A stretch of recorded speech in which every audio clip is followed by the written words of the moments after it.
Welcome to our YouTube channel Vihana mom Satya. ఎందుకు ఇంత నవ్వుతున్నానంటే మా పక్కింటి ఆంటీ అంజీరా కోసుకుందాం రండి అని పిలిచింది. వెళ్తున్నాము. దొంగతనం ఏం కాదు, జస్ట్ మీకు చూపిస్తారండి.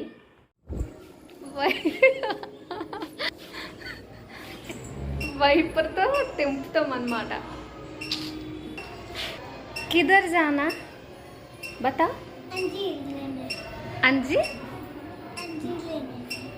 अंजीर लेने के चलो.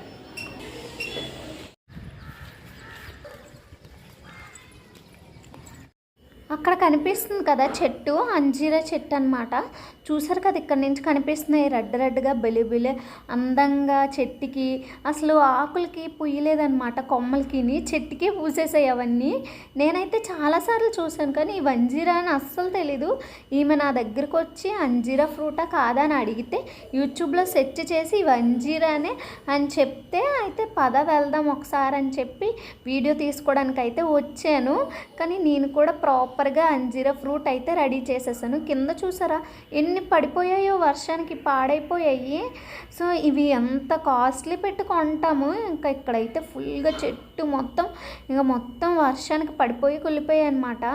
సో చూడండి ఎంత బెలే ఉన్నాయి కదా. సో లాస్ట్ వరకు వీడియో చూడండి, చాలా బాగుంటుంది. ఎలా చేయాలనేది చెప్పాను క్లియర్గా.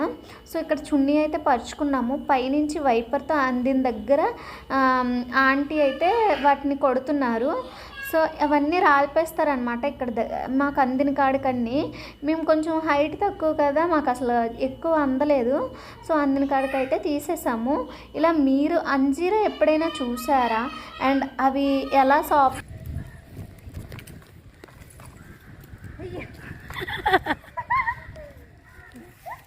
थोड़ा ऊपर जा, ऊपर चढ़ दे इसके. पकड़ो पकड़, मैं देता. ऊपर चढ़, इसके ऊपर चढ़ के मार इसको. थोड़ा ऊपर चढ़. हाँ थोड़ा और थोड़ा थोड़ा ऊपर चढ़. ले अभी देता. ले इसको मार, अभी ऊपर से मार. नहीं आएगा.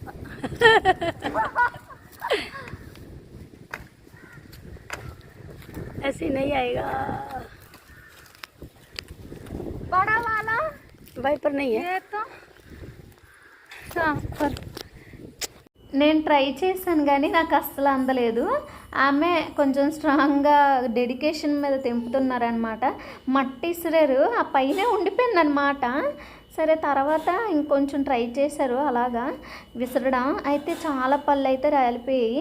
సో అవన్నీ మేము కలెక్ట్ చేసుకుంటున్నాం. చూసారా చెట్టుకి ఎంత అందంగా ఉంది కదా. చెట్టు అయితే నాకు ఆ పళ్ళుతో చూస్తుంటే చాలా అందంగా అనిపించింది. చూసారు ఎన్ని పళ్ళు కోసేసామో మేము. ఇవి గ్రీన్గా ఉన్నవి కాయలే కాయలు కాదు, కొంచెం పలగ్గాయలు. సో ఇక్కడ ఇవైతే పడిపోయి ఇంకా కొబ్బరి మట్ట దొరికింది. ఇంకా దాంతో అయితే ఇంకా ఫుల్గా మొత్తం కోసేసామన్నమాట. సో చాలా డేస్ తర్వాత ఇలాంటి ఎక్స్పీరియన్స్. ఇంకా ఎండలో వెళ్ళి అవన్నీ కోసుకున్నాం కదా, ఇంటికి వచ్చాక చెత్తవన్నీ పక్కకు తీసేసి మంచివన్నీ మేము ఇలా సపరేట్ చేసుకుంటున్నాం అన్నమాట. ఇప్పుడు ఏం చేస్తామో ఇక్కడ నుంచి అసలు వ్లాగ్ అయితే స్టార్ట్ అవుతుంది. ఇప్పుడు వెనకాల దాన్ని కొంచెం ఎక్కువ కట్ చేసుకొని ఫ్రంట్ వచ్చేసి మూటుకుంటుంది కదా, అది చిన్నది కట్ చేసుకోవాలి. మీకు క్లియర్గా చూపిస్తా చూడండి దగ్గర నుంచి. సో ఇలా చేసుకుంటేనే మనకి అంజీరా షేప్ అండ్ లోపల క్లీన్ అవుతుంది. సో చీమలు వెళ్ళిపోయి స్వీట్నెస్ కదా తింటాయి అన్నమాట. సో అందుకనే మనం అలా చేసుకోవాలి. సో ఇక్కడ చూపిస్తున్నాను కదా మీకు కచ్చావాలా ఉన్నాయి, అంటే కొంచెం కాయలాగా ఉన్నాయి కదా గ్రీన్ కలర్వి. అవి వచ్చేసి మనకి కొంచెం పండులాగా పలగబారినవి అనమాట. సో వాళ్ళు క్లీన్ చేసుకుంటున్నారు. ఫస్ట్ నావైతే చేయిస్తారు, నాకు కొన్ని ఇచ్చారు. ఇంకా ఆమె మార్నింగ్ కూడా వెళ్ళి కొన్ని అంజీరా పళ్ళు అయితే తీసుకొని వచ్చిందనమాట. సో అవి కూడా కలిపి క్లీన్ చేస్తున్నారనమాట. ఇప్పుడు మనకి నెక్స్ట్ ఎలా చేయాలనేది ప్రాసెస్ క్లియర్గా చూడండి. ఫస్ట్ ఆఫ్ ఆల్ ఇలా అయితే క్లీన్ చేసుకోండి. సో ఆ లోపల ఒక్కొక్కటిగా క్లీన్ చేసుకుంటే మనకి చీమలు అలా స్వీట్నెస్ కాబట్టి ఏవైనా తినడానికి వెళ్తే అవి క్లియర్ అయిపోతాయి. అండ్ చల్ల వాటర్తో కాదు, హాట్ వాటర్తో చేయాలన్నమాట. సో ఇప్పుడు హాట్ వాటర్ కూడా బాయిల్ చేస్తాము. సో హాట్ వాటర్ బాయిల్ అయిపోయాక ఇంకా క్లియర్గా అందులోనైతే వేసేస్తామన్నమాట. ఇప్పుడు ఇక్కడ వచ్చేసి ఇలా క్లీన్గా పెట్టేసుకున్నాం కదా చల్లని వాటర్తో. ఇక్కడ జాగిరి పౌడర్ అంటే బెల్లం అన్నమాట.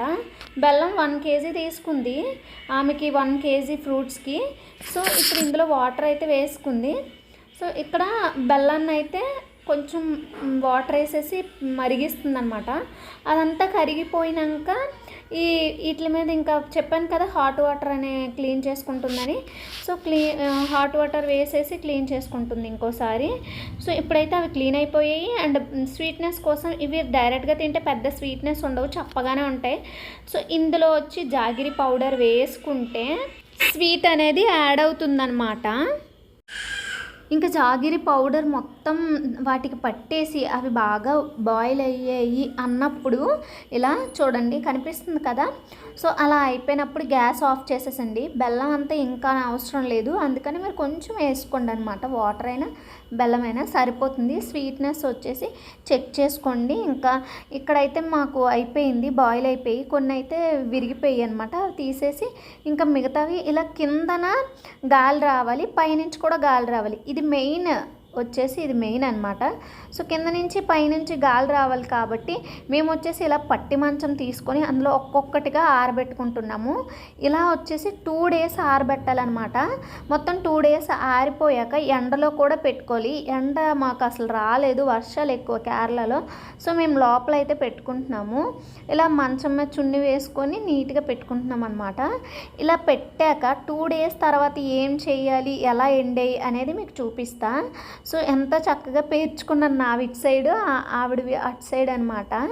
సో తర్వాత నెక్స్ట్ 2 days తర్వాత ఇలా మనకి బాగా ఆరిపోతాయి. సో ఆరిపోయాక ఇలా నొక్కితే మనకి అంజీరా డ్రై ఫ్రూట్ షేప్ అయితే వచ్చేస్తుంది. తినడానికి కూడా చాలా టేస్ట్గానే ఉన్నాయి ఈ టైంలోనే. సో నేను 4 days వరకు చూపిస్తా ఏం చేసాము అనేది. స్కిప్ చేయకుండా వీడియోని చూడండి. 2 days తర్వాత మనకి ఇలా కనిపిస్తున్నాయి కదా, ఇలా అయితే నొక్కి పెట్టుకుంటున్నాము. సో అవి మెత్తగా అయిపోతాయి. తర్వాత 4 days తర్వాత మనకి ఇలా ఒక పుల్లలోకైనా ఎక్కించుకోవచ్చు, ఇలా దారంలోకైనా ఎక్కించుకోవచ్చు. నాకు తెలిసి పుల్లలోకి ఇలా ఎక్కించుకొని ఇంకొక 2-3 days బాగా డ్రై అయిపోయినంత వరకు ఎండలో పెడుతూ ఉండాలన్నమాట. సో ఇప్పుడు మేము దారంలోకి ఎక్కించేసుకుంటున్నాము లాస్ట్ వరకు చూడండి. సో ఇవి ఇలా అయితే కొన్ని చేసుకున్నారు ఆవిడవి, ఇంకా నావి కూడా వాళ్ళే చేసేసారనమాట. సో ఇంకా ఫైనల్గా ఈ అంజీరా ఫ్రూట్స్ అయితే ఇలా వచ్చాయన్నమాట. ఇవి బ్లడ్ ప్రెగ్నెంట్తో ఉన్న వాళ్ళకి చాలా మంచిది. సో మీరు కూడా అంజీరా ఫ్రూట్ ఉంటే వదలొద్దు. Please subscribe. Bye bye.